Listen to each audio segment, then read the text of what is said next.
संवाद की गहराई, शब्दों के पार एक सच्ची समझ। जब हम किसी से बात करते हैं, चाहे वह पुरुष हो या महिला, तो बातचीत केवल शब्दों तक सीमित नहीं रहती। हमारी आवाज, आंखें, चेहरा और शरीर के छोटे छोटे इशारे भी बहुत कुछ कह जाते हैं।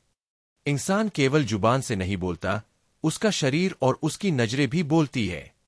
इन्हीं संकेतों को समझना ही असली इमोशनल इंटेलिजेंस या मानवीय समझ कहलाता है।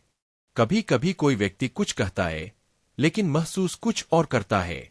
यह असामान्य नहीं है, क्योंकि हम सब भावनाओं, परिस्थितियों और सामाजिक अपेक्षाओं के बीच संवाद करते हैं।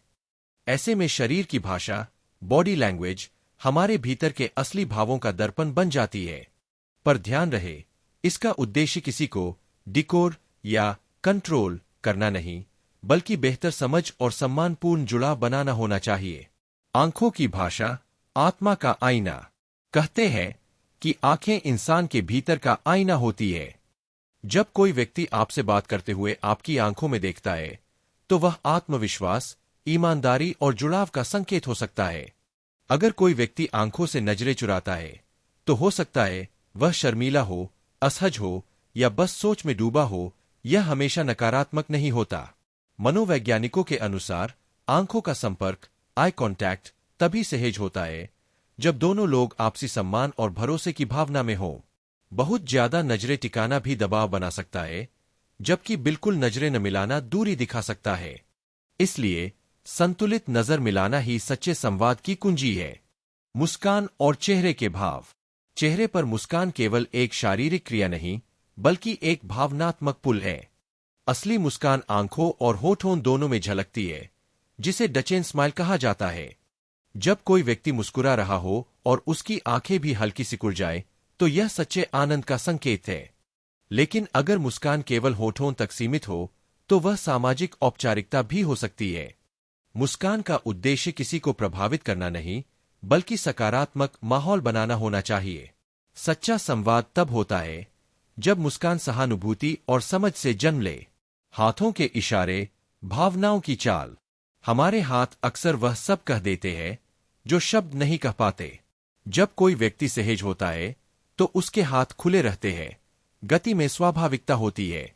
लेकिन जब कोई असहज या रक्षात्मक महसूस करता है, तो वह हाथों को क्रॉस कर सकता है या हथेलियों को छिपा सकता है। यह संकेत हमें यह समझने में मदद कर सकते हैं कि बातचीत किस दिशा में जा रही है, लेकिन इनका इस्तेमाल कभी किसी को आंकने या जज करने के लिए नहीं होना चाहिए। सच्ची समझ तभी आती है जब हम इन संकेतों को संवेदनशीलता के साथ देखें, न कि रणनीति के तौर पर। पैरों और मुद्रा की भाषा, अवचेतन संकेत। शरीर की मुद्रा, पोस्चर और पैरों की दिशा अक्सर बताती है कि व्यक्ति का ध्यान कहाँ है। अगर शरीर आपकी ओर झुका है, तो यह रुचि और ध्यान का संकेत है। लेकिन अगर शरीर पीछे की ओर है या पैर दूसरी दिशा में है, तो वह शायद जल्दबाजी में है या मन कहीं और है। यह संकेत किसी को आंकने के लिए नहीं, बल्कि यह समझने के लिए है कि कब व्यक्ति थका हुआ है, कब उसे आराम चाहिए और कब वह बातचीत में सहज है। बॉडी लैंग्वेज कभी झूठ नहीं बोलती, लेकिन उसका अर्थ निकालने से पहले स्थिति और संदर्भ को समझना जरूरी है। असली समझ देखने से ज्यादा महसूस करना। बॉडी लैंग्वेज को समझने का मतलब यह नहीं कि आप किसी के विचार पढ़ सकते हैं। इसका मतलब है कि आप ध्यानपूर्वक, संवेदनशील और जागरूक होकर सामने वाले के अनुभव को महसूस कर सकते हैं। किसी के इशारों को पहचानने से ज्यादा महत्वपूर्ण है यह समझना कि वह व्यक्ति खुद को सुरक्षित और सुना हुआ महसूस कर रहा है या नहीं। यह एक अभ्यास है। जितना आप दूसरों को बिना जज किए देखेंगे, उतनी ही आपकी समझ गहरी होती जाएगी, और यह समझ रिश्तों में गहराई, विश्वास और सामंजस्य लाती है। निष्कर्ष, शक्ति नहीं, समझ का विज्ञान। किसी की आंखों, मुस्कान या मुद्रा को समझना कोई डार्क साइकोलॉजी नहीं है। यह मानव मनोविज्ञान का सामान्य, सुंदर और नैतिक पहलू है। इसका उद्देश्य किसी को प्रभावित या नियंत्रित करना नहीं, बल्कि बेहतर संबंध, खुला संवाद और आत्मजागरूकता पैदा करना होना चाहिए।